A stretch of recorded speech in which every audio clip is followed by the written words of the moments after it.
After the New York Rangers endured a rough showing in the postseason, as well as some behind-the-scenes drama, we are going to lighten the mood on today's episode of Locked On New York Rangers by counting down the top 10 best wins of the season for the Blue Shirts. Today we're going to cover an overtime thriller against a division rival, a complete demolition of another division rival, and much, much more on today's episode of Locked On New York Rangers.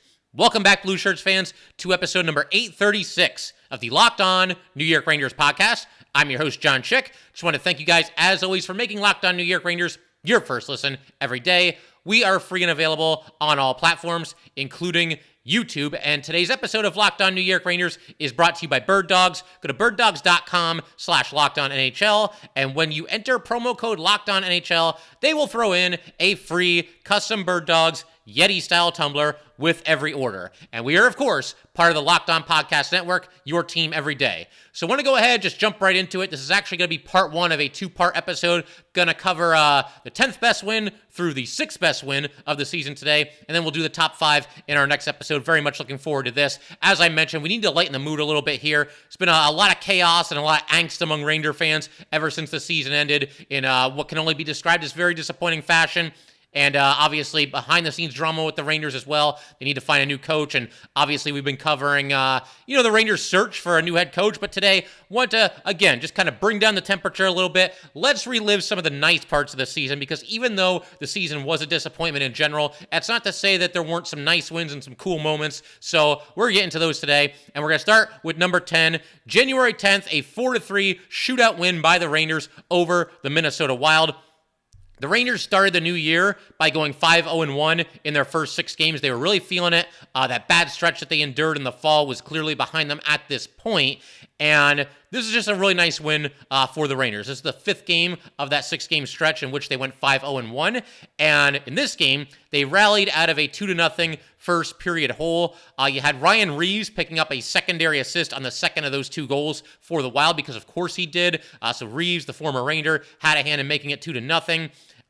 We were talking around this point in the season about the Rangers needing some secondary scoring, and they got it in the second period. You had Jimmy Vesey to Keandre Miller for the first goal. Then you had Adam Fox scoring unassisted for the second goal. And, Fox, not really secondary scoring per se. You expect points out of Adam Fox, but he's more of an assist guy than a goal guy. So for that reason, you can kind of consider that some secondary scoring. But here, great play by Adam Fox to tie the game. He steals the puck just inside the Ranger blue line, goes up the ice on a 2-on-1, and opts to shoot the puck rather than force a pass that was not there, scores into the far side of the net, and makes it 2-2.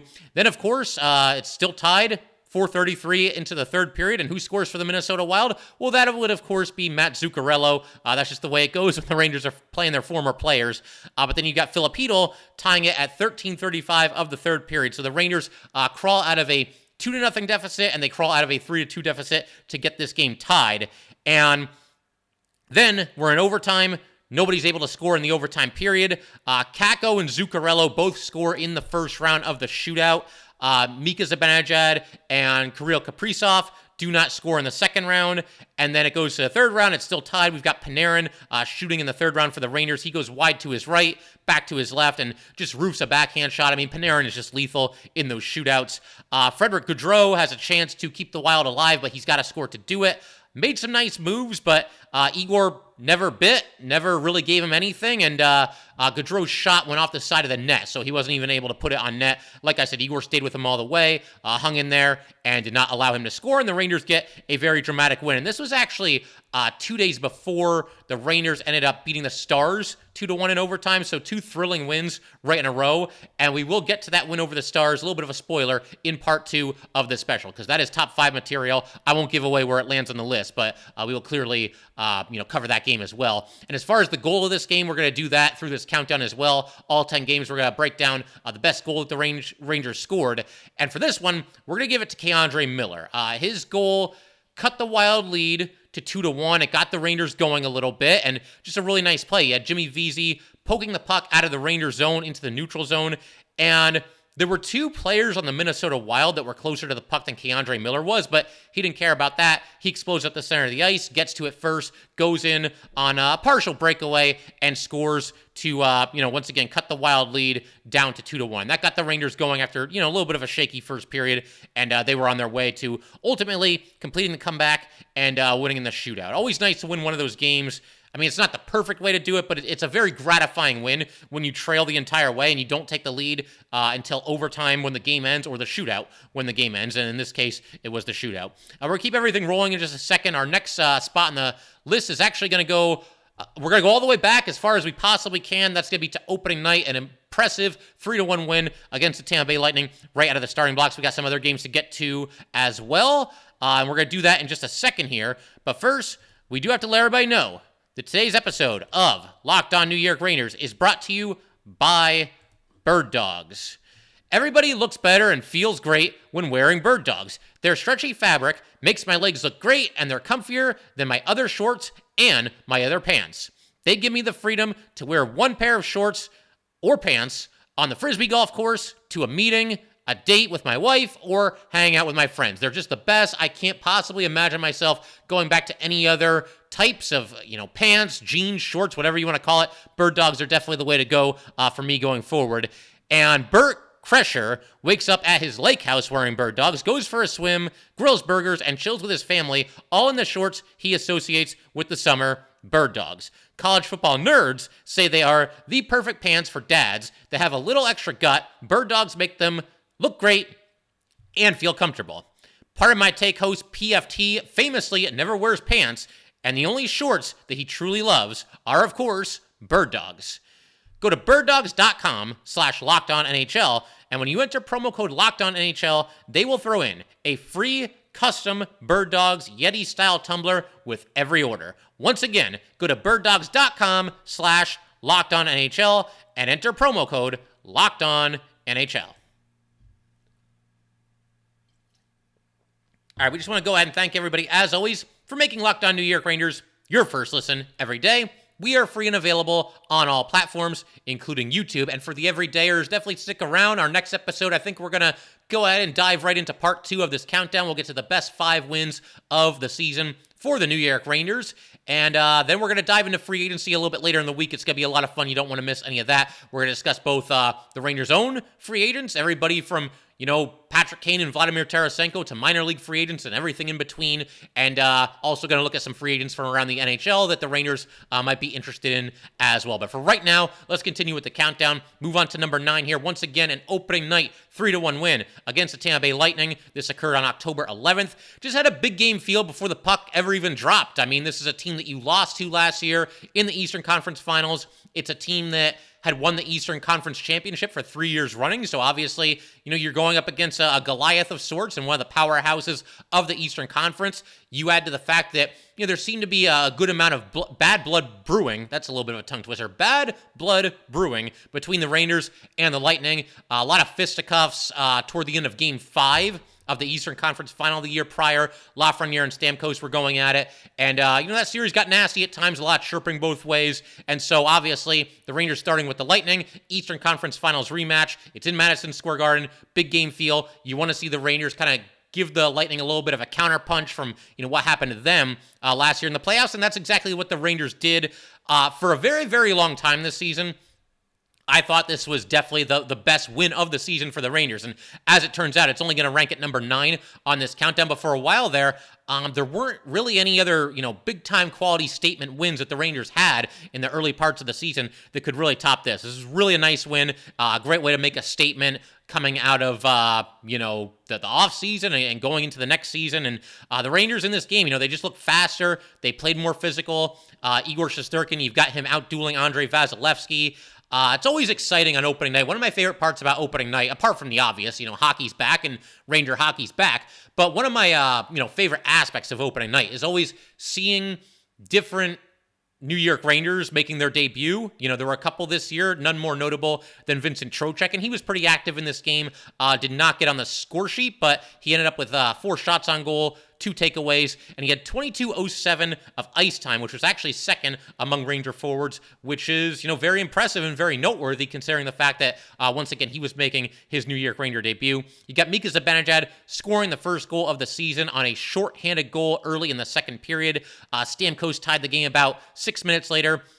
Game is tied going into the third period, and that's where the Rangers excelled certainly, 2 seasons ago and a little bit this past year as well. Maybe it wasn't quite as profound this past year, but that's one of my favorite aspects about this Ranger team is they seem to be at their best, for the most part, when it's the third period. And obviously, they went through a stretch this past year where that wasn't the case at all. But for the most part, over the past 2 years, Rangers have been a very good third period team, and that was the case here. Once again, 1-1 going into the third period. You get a power play goal from Mika Zibanejad, 5:11 into the third, makes it 2-1, and then Barclay Goodrow scores exactly 11 minutes into the third period to make it 3-1. And Goodrow going up against his former team, that's always kind of fun as well. Goodrow had taken a couple of minor penalties earlier in that game, so he kind of redeems himself there. Igor Shesterkin, mentioned him just a second ago, stops 25 of 26 shots. Just an outstanding start to the season for the New York Rangers. That was really a lot of fun. I know a lot of us just could not wait to get the season going. I know that's certainly true for me, and I'm already looking forward to next season. I can't wait until opening night and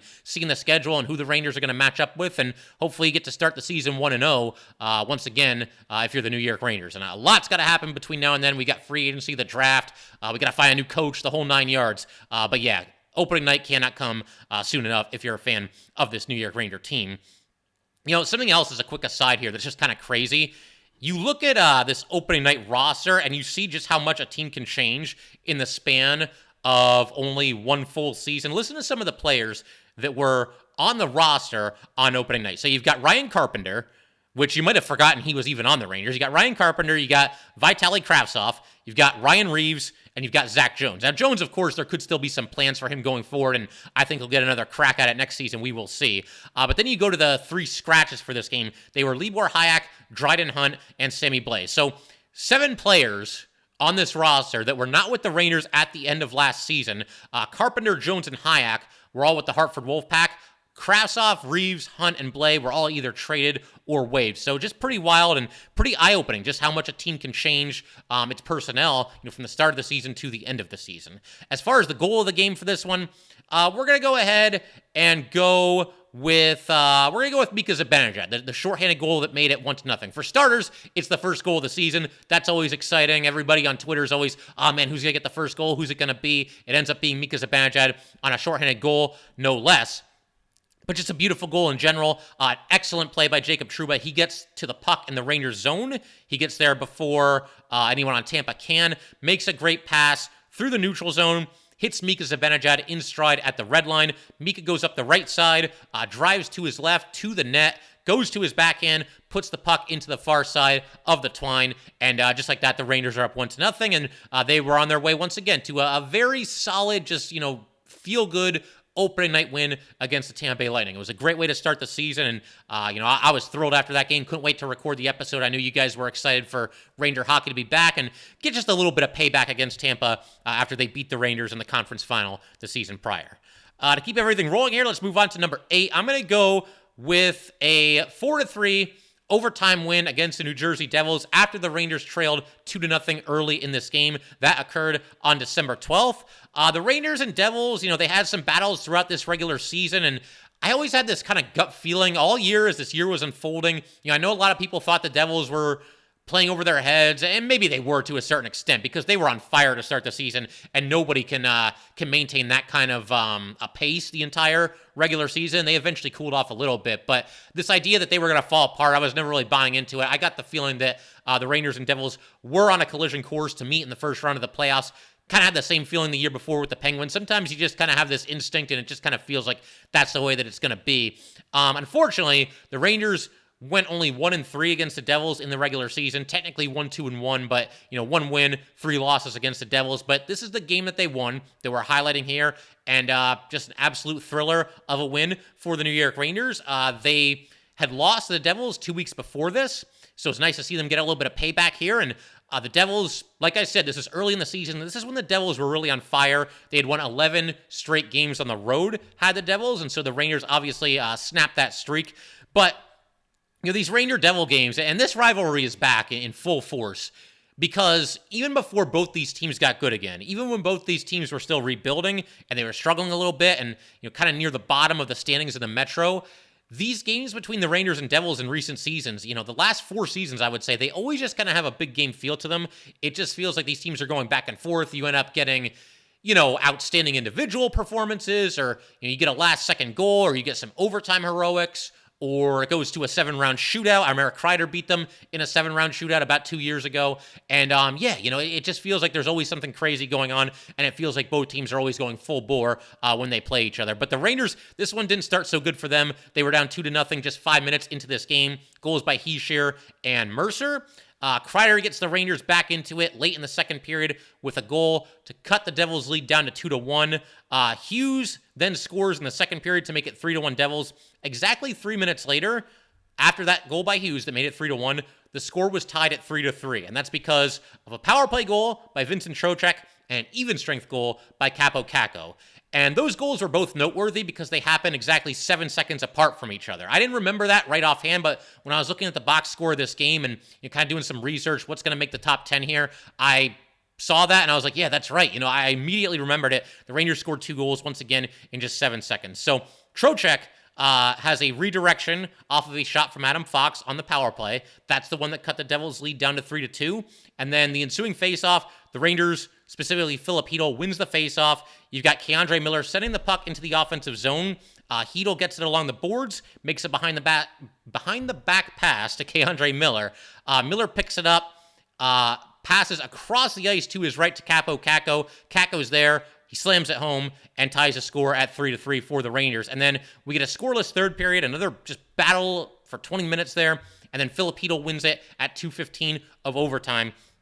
Artemi Panarin, a great defensive play. He steals the puck just in front of the Devils' blue line, moves into the Devils' zone up the right side, passes back to Philip Hedl, and then Hedl moves toward the net a little bit, fires a shot off the far post and in, and the Rangers win 4-3 in overtime.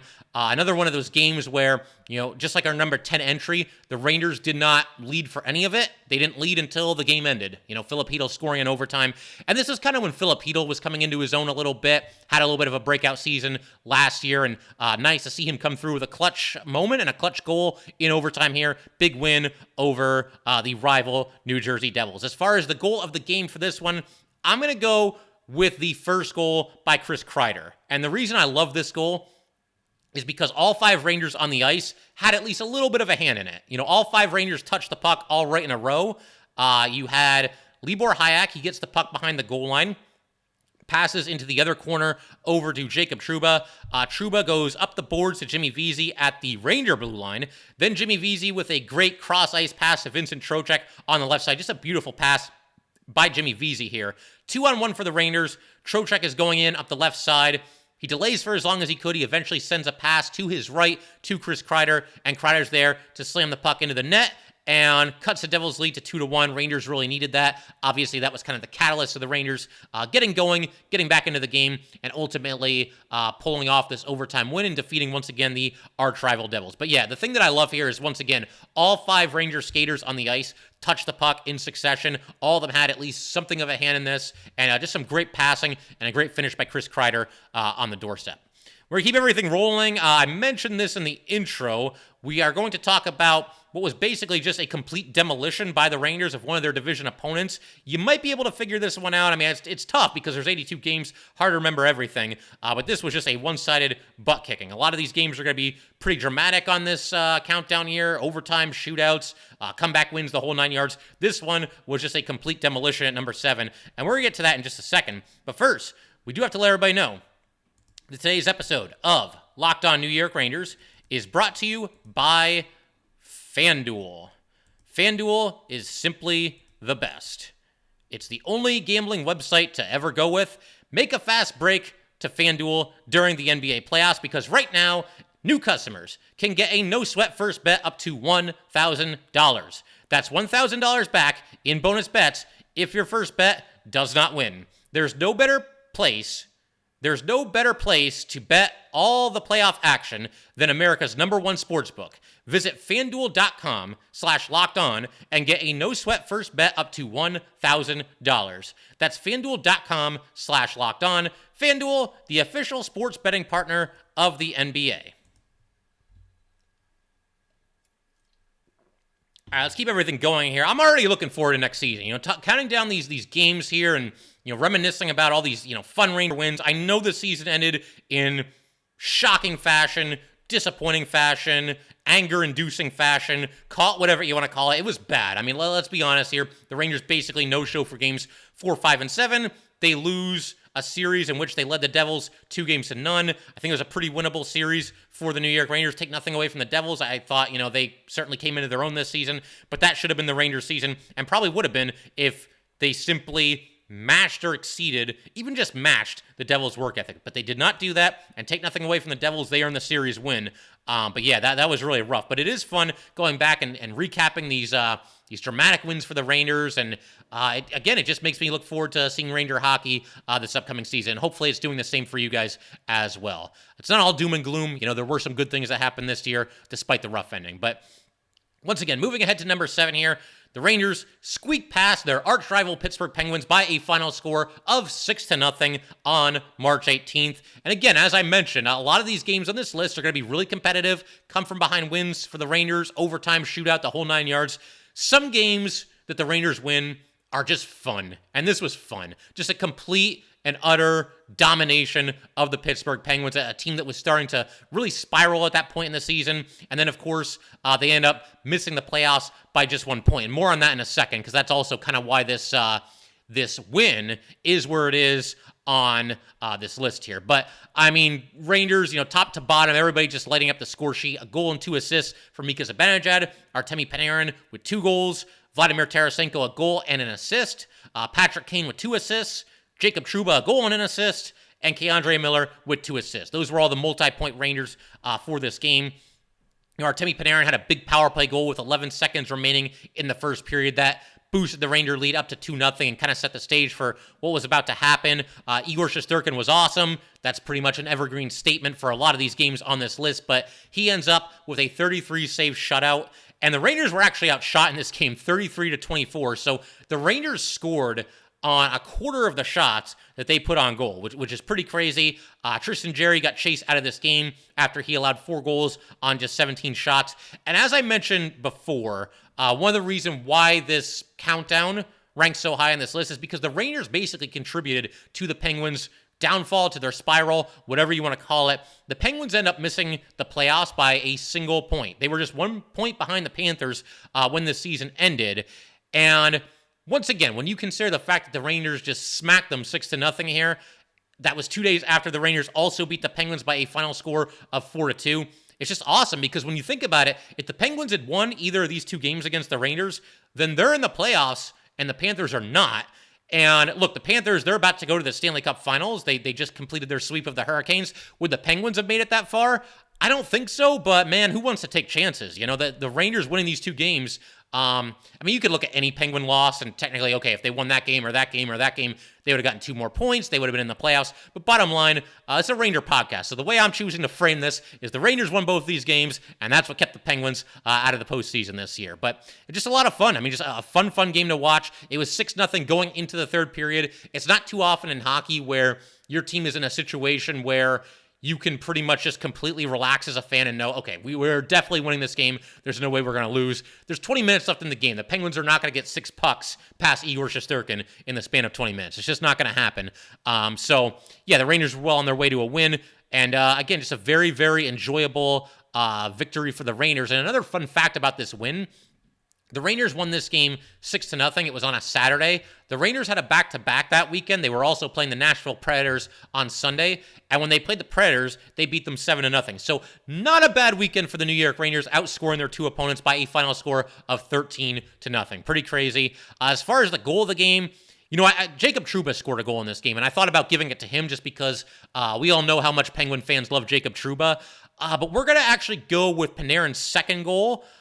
It made the score 6-0, so what it may have lacked in performance, it made up for in just how beautiful it was, the execution on the play. Artemi Panarin, second time I'm saying this in this episode, by the way. Nice defensive play, steals the puck in the corner, gets the puck to Philip Hedl. Hedl's behind the net. Hedl comes out in front, and while Hedl's being chased, you can see Kane. He's in the right circle, and he raises his stick into the air. He's calling for the puck over there. Hedl makes a great backhand pass through traffic to Patrick Kane. Kane's got it in the right circle, and by this time, Panarin's kind of swooped around the net the same way that Hedl did, and he comes out in front. Kane gets the pass over to him. Panarin stops it with his skate, buries it from the doorstep, a tap-in goal for Artemi Panarin, but just beautiful execution there by Panarin, by Hedl, and by Kane, and that made it 6-0. And again, not obviously an important goal, but it was just too beautiful to not make it the goal of the game for this one. Keep everything rolling here, move up to number 6. I'm going to go with a playoff win for the Rangers over the Devils. Game 1. We're going to go with Game 1. And last year when the Rangers made their run to the Eastern Conference Final, we did this, two-parter in the offseason like we do every offseason. And I set kind of a ground rule that, you can only have one win per playoff series on this countdown because, last year with that playoff run that they had, they won 10 games. The 10 best wins of the season might have been the 10 playoff games. That's really what might have happened. And I always just kind of figured that, playoff wins would always be at the top of this list. But, when you consider the way that that playoff series went, it's hard for me to put this much higher than number 6. So that's what it's going to be. The Rangers, they beat the Devils 5-1 in Game 1 on April 18th. And again, putting it any higher than this, I just can't do it because all it does is it reminds you of what ended up happening in that series. But with that said, I still wanted to include at least one of the playoff wins on this list, and I thought Game 1 was a good one to go with because, the playoffs are starting. We're all on pins and needles, just like every fan base, just like every single hockey fan on this planet. The Stanley Cup playoffs start, and, you're kind of a mess, and you're yelling at the TV and all this stuff. You're ready to go. It's very, very exciting. You guys don't need me to tell you. You're all hockey fans, and you've all watched the Rangers in the Stanley Cup playoffs, and it's always a very nerve-wracking experience. But the Rangers came storming out of the starting blocks in this one. It looked like, it was going to be a statement win, which I guess it kind of was. The Rangers won Game 2 by the same score of 5-1. But, of course, we all know the way this series turned after that, and obviously it didn't work out in the Rangers' favor. But, again, Game 1 here, 5-1 win. Everybody contributes. Rangers really looked like they meant business here. They came out ready to play. You get 2 early goals by the Rangers, just some excellent puck movement. It leads to the first goal of the series. You got Panarin passing to Miller. Miller passes back the other way to Tarasenko. Panarin had to jump out of the way of the pass, and then it got to Tarasenko. Tarasenko lets it fly and scores, and you're all excited, and here we go, and this is why we got this guy, and et cetera, et cetera, et cetera. And again, through 2 games of the playoffs, the Rangers looked like world beaters, and they were going to make a deep run, and obviously everything turned on a dime then. But, Chris Kreider, power play goal, makes it 2-0. This is still less than 10 minutes into the game. One of 4 goals that Kreider scored in the first 2 games. Then, Ryan Lindgren, drive to the net. He makes it 3-0. Kreider, another goal on the power play, makes it 4-0. And then Devils make it 4-1. Then Philip Hedl with the empty netter makes it 5-1. Special teams domination by the Rangers here. They go 2 for 3 on the power play. The Devils go 0 for 4. Rangers played excellent team defense in this game. The Devils' star players were all suffocated. They couldn't get anything going. They couldn't even gain the Rangers' zone, much less set anything up, make any good passes, create a quality scoring opportunity. They just were not able to do it. And like I said, you could not ask for a better start to the playoffs. It was unfortunately not really a sign of what was to come. But for one night at least, we were all feeling good and feeling confident and feeling really happy after this game ends. But again, you know how the series ends, so I just couldn't put it any higher than number 6 on this list. As far as the goal of the game is concerned, we're going to give it to Ryan Lindgren. He really made a nice play here, a strong drive to the net. Him and Adam Fox were basically playing a little pitch and catch at the blue line. Fox eventually moved up the center of the ice. Lindgren moved up the left side. Fox gets it to Lindgren. Lindgren to the net. From a sharp angle, roofs it. Might have caught the crossbar a little bit, but a beautiful goal by Ryan Lindgren there. He was fired up after it happened, and that made the score 3-0 in favor of the Rangers. And once again, they were well on their way to a 5-1 win to start the playoffs here. Figure we could pretty much call it there for today. I did just want to mention the Eastern Conference Final and the way that ended. Obviously, we now know the Panthers have swept the Canes. They are on their way to the Stanley Cup Final. I wanted to mention the fact, I don't know how many of you caught the game, but Jesper Foss with a big-time clutch goal for the Canes. He was in front of the net with 3 minutes to go. The Canes were down by a goal, on the verge of possibly being swept, and you got a pass from, behind the net in front to Fost. Fost really had to battle to get his stick on the puck here. There was a defenseman in his way, somehow was able to do it and just kind of flick it into the net, and that tied the score for the time being. And then Matthew Tkachuk just continues his absolutely legendary run in the playoffs here. He scores with 4 seconds remaining in this game. So Jesper Fost was, the hero for a couple of minutes there, and unfortunately for him, that goal kind of becomes a footnote in NHL history, because the only thing anybody's got to talk about after this game is Tkachuk scoring with 4 seconds remaining, continuing his legendary run in the playoffs and sending the Panthers to the Stanley Cup Finals. But Jesper Fost, an impending UFA. Ranger reunion, that's something we're going to talk about in the future as well. It might be difficult for the Rangers to fit him in under the cap, but we shall see. It's certainly not something that I would rule out. But that will do it for today, guys. Once again, if you'd like to get in touch with this podcast, please send an email to lockedonnyrangers@gmail.com. Once again, that is lockedonnyrangers@gmail.com. And definitely give us a follow on Twitter as well, @LO_NY_Rangers. Once again, this is @LO_NY_Rangers. And definitely subscribe to Locked On New York Rangers YouTube channel. Thanks again, guys. I will see you next time.